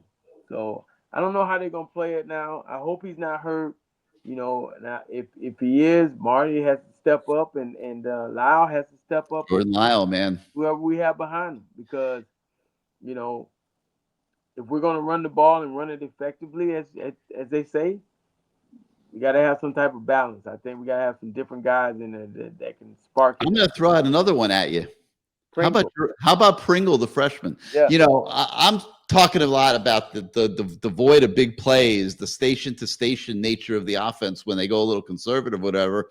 Pringle's a guy that can take it, man. Like he's got that extra gear, and Lyle's having a little bit of a hard time getting going here this season. He's out for a while, but again, I'm wondering whether they've fallen into a little bit of a trap with the power run game with Marty Brown and Fletcher.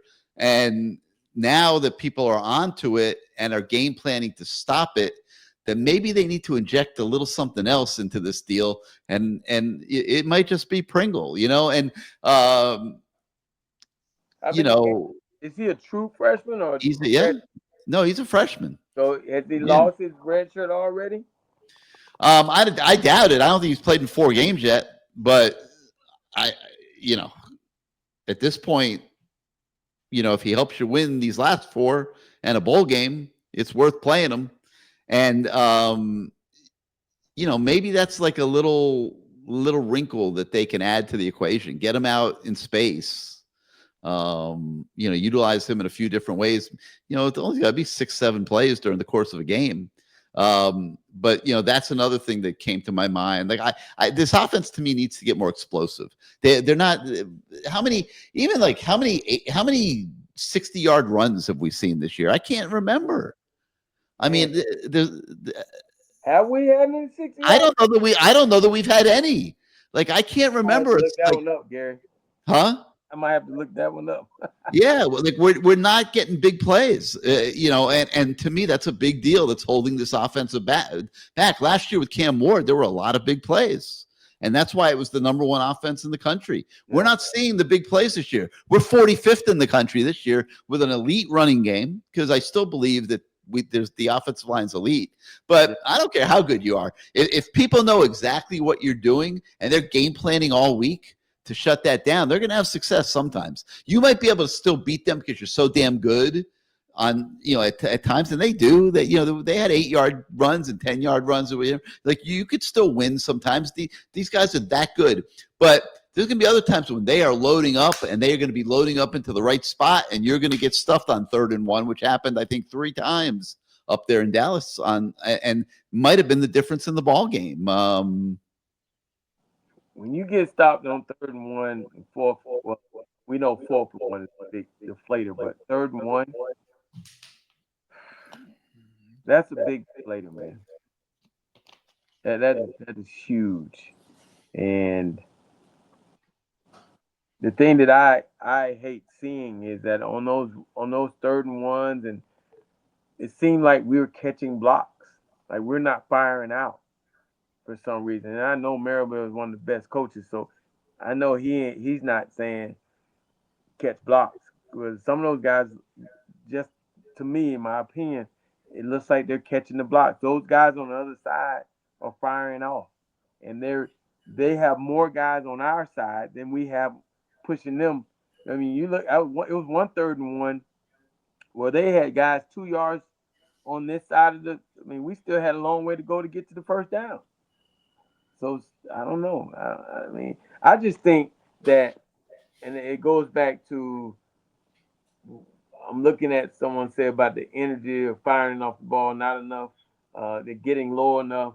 I just feel like the guys are too high, like you're saying. They're literally raising up and they're not firing off the ball. And then on the defensive side, I think that our guys, some of our main guys, primarily, and it's my opinion, um, number 4, our great defensive end or defensive tackle, whatever, Ruben Bain, I think he needs to take a break sometimes. I think he's out there way too much. I think Mesidor, him and Mesidor, we talked about their conditioning throughout the year early on, but then Mesidor got hurt, and Bain never comes off the field.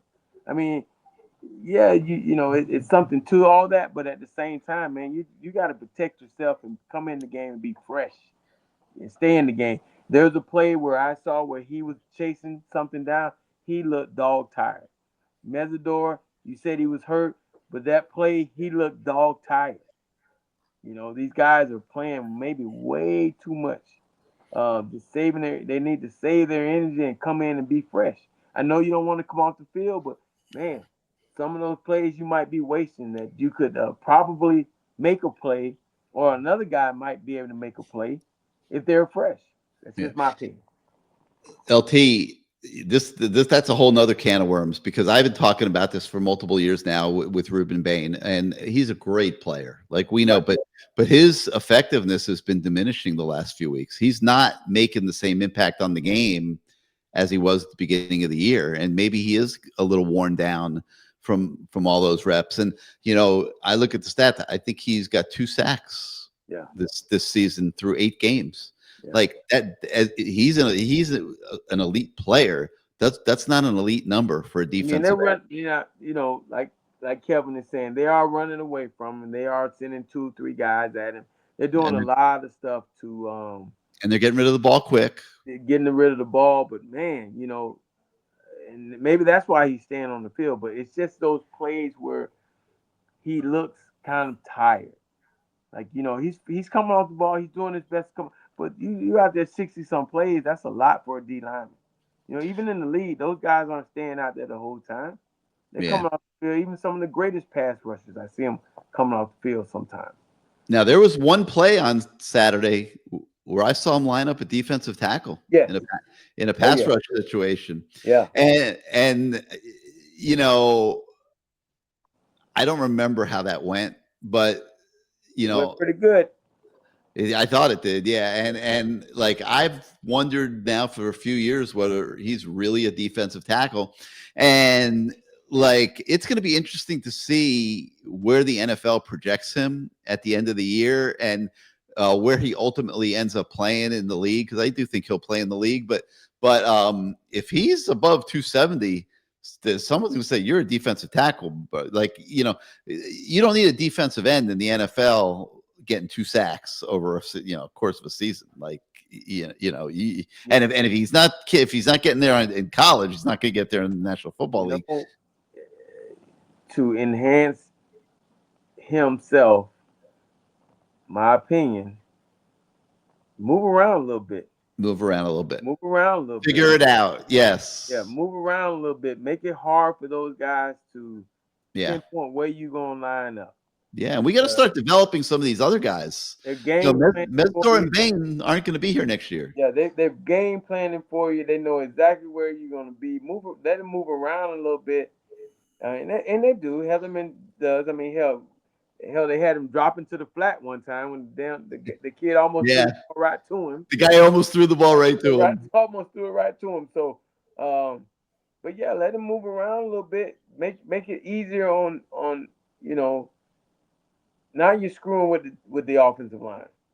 Now they got to double team him from the inside because of what he can do. Now maybe a Lightfoot comes free. Maybe a Blunt comes free. Maybe a Mesidor comes free. Maybe Moten comes free. I don't know, but move him around a little bit. I mean, him always line up sometimes he lines up the wide 9. That's a long way to go. Yeah. It's a long way to go to get there, and then you're gonna line up again the next play. I mean, I give him credit. That's a lot, but man, my opinion, I think he should come out sometime and just catch a breath, go back in, get fresh, and let some of the other guys play, and then come back in and don't go just to end. Hell, line up over the center. Hell, I bet they'll be shaking in their boots. I'd love to see it. I look at Ruben Bay and I think he's another like could be an Aaron Donald, Warren Sapp type of defensive tackle. But he would have to commit to it and get good at it. And heck, I don't know that that'll happen. I think he will go in the NFL this year, but I don't know. It's an idea I would have. All right, LT, you and I share an opinion about Mirabal. Okay, he's a really good offensive line coach. Yep. Okay, and we know this. Mario was a really good offensive line coach at Alabama, has been throughout his career. The offensive line at Miami is getting coached at the highest level. Right. I think we agree on that. Yeah. Okay, so how do you explain, which I can't, all of these pre-snap penalties that become a problem? Now, we've been talking about this for a month. Okay, they go to practice, they work on it. The teams, I guess, are doing things to mimic the cadence and different things to throw them off. Okay, Miami snap counts and all that. Teams clearly are doing some of that. But Mario made it clear a few weeks ago it's not illegal what they're doing, and they're preparing for it in practice, and then they're getting to the game and it's still a problem. Spend another week in practice working on it. They get to the game, it's still a problem. They spend another week in practice working on it. They get to the game, it's still a problem. Now they're back in practice this week working on it again. LT, neither you nor I are offensive line coaches. I wish Alex Mirabal was here with us right now, because I would ask what else can you do? Like we're going back and working on it, but what I would assume you did everything you could do the first week. Now you're in the fourth week of working on it.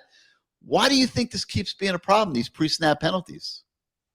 Gary, I'm shaking my head as you asking the question, because, again, knowing Maribel, knowing Mario, they are on those guys about those penalties.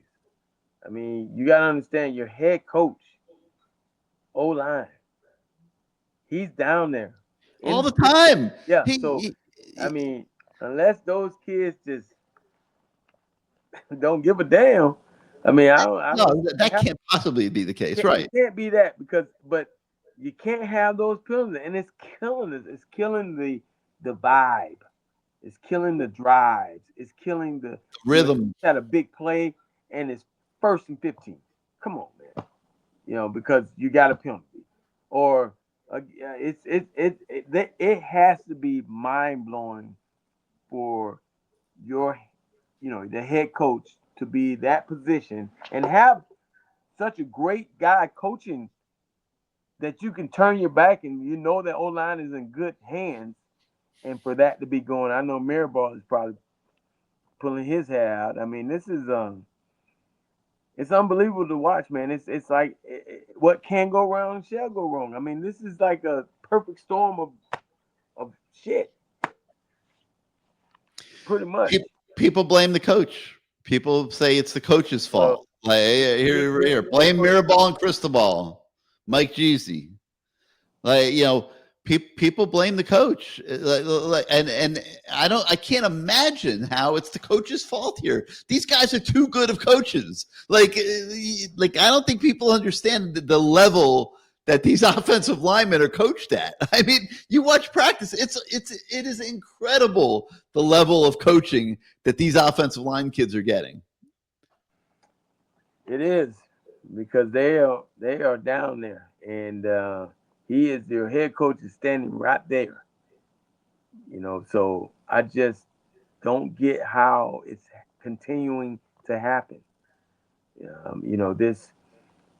The Syracuse game is going to be huge, because again, we have to pass this eye test. We cannot go out and go on or if we have we want to go to the playoffs. Okay, if we have that thought, can't win 8-7 against Syracuse. Can't do it. The voters are not. The voters, the computer, nobody's gonna vote for you. It's just not gonna happen. It's not gonna happen. So, how do they? I mean, they got to get it corrected, LT. I mean, you're not going to wave the white flag, and give up trying to fix it. I mean, It's almost like right now, Gary, we're all shaking our heads because we're just trying to figure it out, and the only solution is to beat the dog breaks off of Syracuse. That's it. That's it. It can't be anything less than that. You have to go out and play. I wouldn't say perfect game, but you gotta beat that team into submission. And you gotta play like, if all those kids are on that team, that's the team that you need to punish. Not dumb penalties, but inside the whistle, you need to punish them for basically putting you out of the playoffs last year.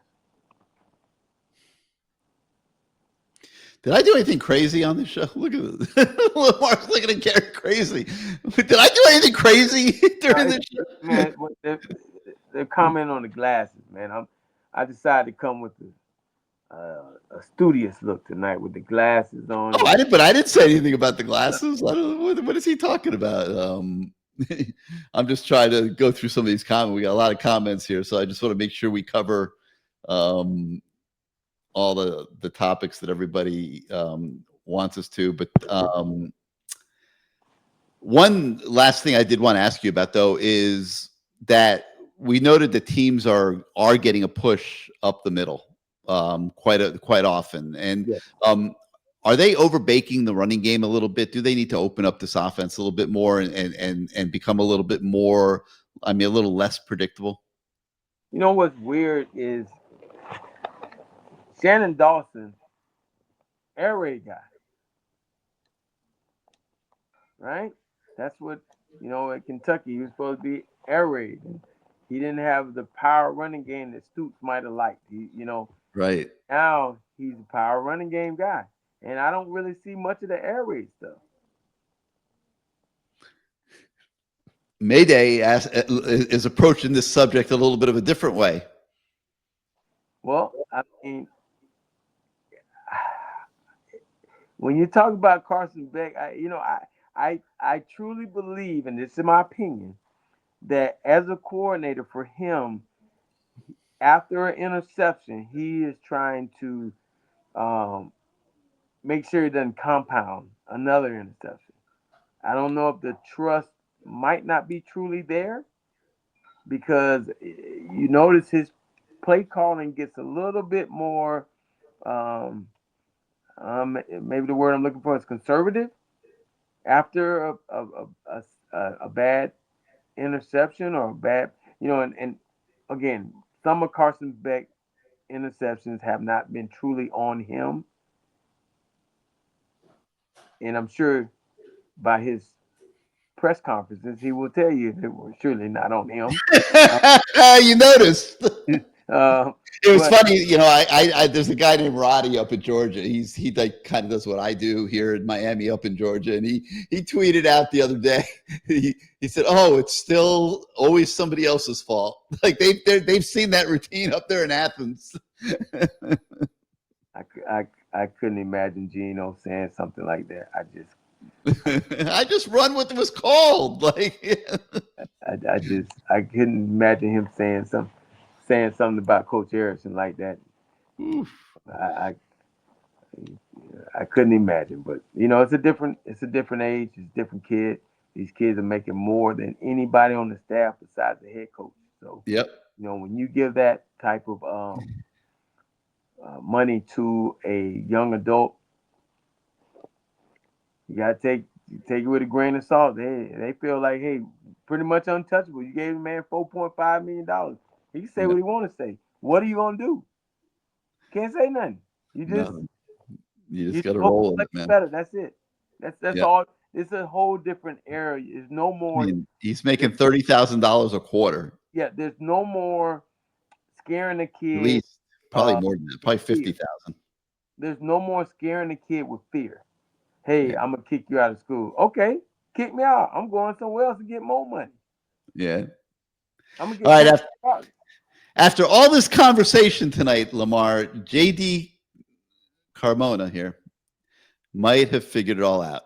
He says just go call the voodoo lady in Overtown and sacrifice a cat or something, and everything will be great in the land of the Canes, and they'll show up at Hard Rock Stadium mad and beat the living crap out of Syracuse, and the college football playoff committee better damn well take notice and start moving us up those rankings and start sliding Notre Dame down towards us, and we're going to be relying a lot on Pittsburgh.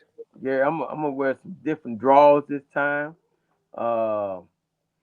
Those draws that we lost, I'm throwing those away, and I am also doing the siren. Is that what it's called? Siren. I'm doing The siren. the Yeah. pregame. So let's hope that works, Gary. Let's hope that works, man. We're counting on it. All right, LT, let's take it home with some word association. I got a few for you. I'm going to start with a guy that, he was a little animated last year when he took down the Canes, and that's Syracuse coach Fran Brown. Franny. Okay, old Franny. We owe you, man. We owe you, Fran. We owe you. And I think Mario's going to make you pay. I think he's going to make you pay because you're very arrogant. And the fact that you were able to come down here and convince that kid, you wanted to tell the world too. So I'm hoping that after the game, Mario is able to look into the camera and be just as petty and say, "Hey, Dabo, remember us?" Anything just to say hello to Dabo. Hey, Dabo, call you guy Fran or something, just anything, because that was some arrogant stuff, man. You made a lot of enemies down here, so we'll see how this thing goes, Fran. We'll see how it goes. Kelvin Harris has been up in the chat tonight, and he says that he spoke to one of the coaches who told him that JoJo is kicking ass on the practice field this week, and we're going to put up more than 40 on Syracuse on Saturday. So let me just go ahead and throw it out at you, Lamar. JoJo Trader. I hope that JoJo is having a great week of practice. You have to be mentally strong to have something like that happen to you. You have to be able to somehow put it in the back burner and use it as fuel to burn your fire. I think the kid is a really good player. I think he's looking to continue momentum, and when he gets going, he gets going. Unfortunately, that one interception was a sidetrack. So we'll see how it goes, especially after Kevin heard he's having good week of practice. It could be a really good sign because you got him, Malachi, you got Johnson, you got Marion, you got CJ. You got some pretty solid receivers. So I want to see this kid do well. I really want to see him succeed, and I hope he will and can succeed on Saturday. I'm not going to sit here and say it's the ruthless posse or anything like that, but if you're lining up with CJ, Malachi, and JoJo as your three starting receivers, that shouldn't be too bad, Lamar. No, it shouldn't. That's a good solid lineup right there. It's not you and High C and Kevin, but hey man, those other guys are really good. That Kevin Williams and Horace Coleman, they were really good. They made my job a lot easier. They were really, really good. So, but they should. But if you can get these three on the field at the same time, you got a pretty good receiving lineup, and it should allow Shannon Dawson to open this thing up a little bit more. Well, someone is saying It was a CF Kane fan. I think that's he said CJ is out this week. Okay, so Still next out. thing up. Let's figure it out. You Yeah. know, let's figure it out. Well, it's got to be JoJo again. He's got to come through. That's, How about Carson Beck? he didn't play. He didn't play that bad. He really No. didn't play that bad. That last pass. I think because he was looking for the dig. Now hearing the explanation, that's why he kind of threw off his back foot, and he was not able to drive that ball, and it kind of floated and caused the defender to undercut that football, that pass. So, but other than that, I don't think he played that bad. No, he It didn't. wasn't his fault. He made a great throw. He was able to all game long complete curls, digs. Um, we throw a lot of screens, but I didn't think he played that bad. No. He like he said, he's running the plays that they were called. You just wish he could have made that throw. And you think about it, he might have over 300 yards passing and a touchdown if the tight end stops.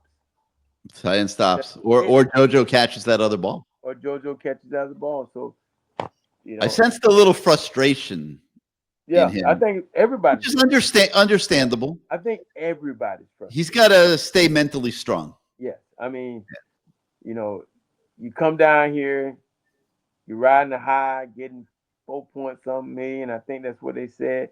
And the first thing happens, your car gets stolen. Your Lamborghini gets stolen. And then you and your girlfriend break up. I mean, there's a lot of things that happen. That was a positive, okay? I mean, that was a positive. I don't know. I mean, I know it's working for Fergie over there in Dallas, okay? He's a little Fergie-licious with Haley, okay? And they're getting married and all that. But, like, breaking up with Hannah to me was a positive for Carson, because can you imagine if he's in the middle of all this social media nonsense the whole season? I mean, no. I can't even imagine all that, man. No. All that social media. Someone asked me last week at the game. They said, "Man, you would have been making millions." Yeah. And I'm thinking, you know what? I probably would have, but I don't know how I would have survived with the social media aspect of it. So I'll just take the things that I was able to do, not making the millions, and have all these memories that there was no camera. Yeah, right. I don't think Carson needs to be on TikTok every day. I mean, she's a sweet girl. I've spoken to her on multiple occasions, and very nice young lady. She didn't need to be dating Carson this season, so that was a positive, LT. We'll leave it at that. All right, let's close it out tonight with Mario Cristobal. All right, Mario. This is it, dog. Every game from this point on, brother. Hey, you got to win, dog. You got to win. You can't be. It has to be full blown eye candy if we're gonna make it to the CFP. Now, you can take the win and go to a really nice bowl game and all that, but that's not what you want. I think you want to make the playoffs, and take it one game at a time. But focus on this one game and get those guys to understand it. In order for us to achieve any of the goals that we might have set out for, we have to win this game first. And once we win this game, we'll focus on the next game. And everything will take care of itself. And at the end of the night, at the end of the season, if we do that, we'll be able to sleep better than we will if we don't take care of the business and we see other teams playing in the playoffs that we've already beaten. Yeah. Listen, you can't change history. The games are gone, but you can finish strong here, finish 10-2, look good doing it, leave the lasting memory of the Canes that sputtered a little bit in the middle, but began strong. Back state champions, baby. Back state champs. Yeah. And then you worry about the bowl game after that. We'll see what that ends up being. But keep the pedal to the metal, man. This is showtime. And don't be afraid to, Lamar's going to crank that siren. You're all warmed up, LT. And I think the Canes, I don't know. I mean, I think the Canes are going to win very big this weekend. I hope so. I really hope so, Gary. I hope that Mario is preaching that this team, we owe them one. Yeah, they know Syracuse is very overmatched, and they know they have a fan base that's starving for them to just go out there and just steamroll these guys. And they owe them one from last year. Yeah. And I think, I don't know, I feel pretty good about this one. We'll see. I do. All right. Want to thank CaneSport for once again sponsoring tonight's show, 2655 South University Drive in Davie. Get by there on your way to Hard Rock Stadium on Saturday. If you can't make it to the store, jump over to caneswear.com. You could shop their entire inventory online. Thank all of you for watching tonight's Lamar Thomas Show. We will be back same time next Wednesday night to chop it up some more. So for Lamar, I'm Gary. Thanks again, everyone, and we'll see you next time. Go Canes. Canes.